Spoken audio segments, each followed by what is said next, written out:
It was December 19th, a bright, sunny day, the kind of day you'd think a routine drive home would be, simple, predictable.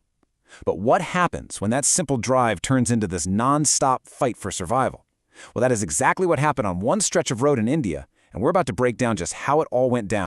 182. Now that isn't just a distance in kilometers. On this day, that number was the only thing separating a safe trip home from a roadside tragedy. It wasn't a measure of travel. It was a measure of pure, dumb luck. Wow, that one hits hard, right? It's such a powerful reminder that the most dangerous part of any car isn't the engine or its speed. It's the person sitting behind the wheel. And believe me, this journey proves that point in the most terrifying way possible. So how did a perfectly normal day spiral into such chaos? Well, it all started with a road that was pretty much a powder keg just waiting for a match. The setting itself was a perfect storm of hazards. Okay, so picture this. There's this major flyover construction at Venjaramudu Junction, and it's forcing all the traffic onto a tiny bypass. But this isn't some well-planned detour, not at all. The source actually calls it a mini Tokyo Drift circuit. It's narrow, it's winding, with steep slopes and sharp climbs, all while squeezing two-way traffic onto a road that was absolutely never meant to handle it. It was basically a scenic trap. And right into this trap drove the antagonists of our story. The source gives them a really specific name, the Chapri Dons. Now, this isn't just about bad driving. It's a whole mindset.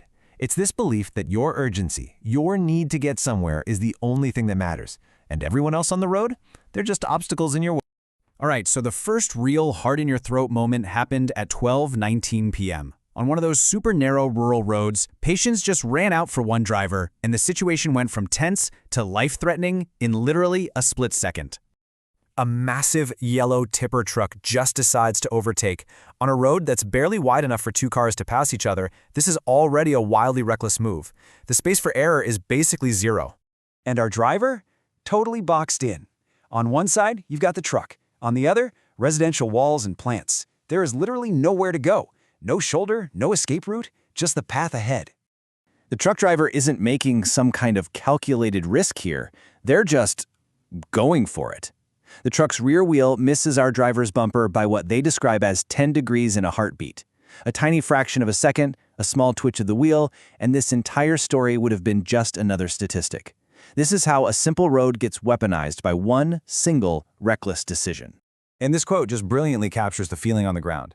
A Supari assignment, that's slang for a contract killing. I mean, the move was so aggressive, so completely devoid of any sense of self-preservation that it felt malicious. It felt like the truck wasn't just trying to get ahead, it felt like it was trying to run someone right off the road.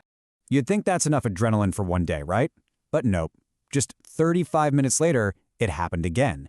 Only this time, the danger was somehow even more absurd. Just look at this breakdown.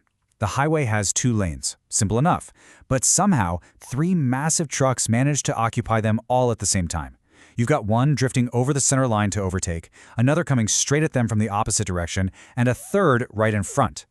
Our driver had no choice but to slam on the brakes and hug the far edge of the road, becoming, as the source so vividly puts it, highway sausage filling, just squeezed between tons of moving metal with survival boiling down to pure, dumb luck. The journey keeps going, and the chaos, it just doesn't let up. But the final encounters of the day shift from just plain reckless driving to something that felt far more personal and a lot more menacing. First up, another tipper truck. This one is just sitting at a 45-degree angle, jutting out into a live lane of traffic. There are no warning cones, no hazard lights, nothing. It's just an obstacle, forcing other cars to swerve and brake suddenly. It's turning a straight road into a deadly circus act. But this next part, this is the most disturbing bit. Our driver first spots a biker driving erratically, cutting across traffic, nearly causing an accident. A typical Chapri move. But then, 2 minutes later, he sees the exact same bike again. Only this time, they're waiting by the side of the road. And as the car approaches, they make a deliberate move, watching the car intently. It was no longer random, it felt territorial, it felt calculated. This thought flashed through the driver's mind, a chilling realization that this is exactly how small incidents escalate into violent confrontations, or even worse, fatal headlines. It was a moment of choice. Do you engage and risk everything, or do you just get away? So, after 182 kilometers of near misses and confrontations, our driver finally made it home.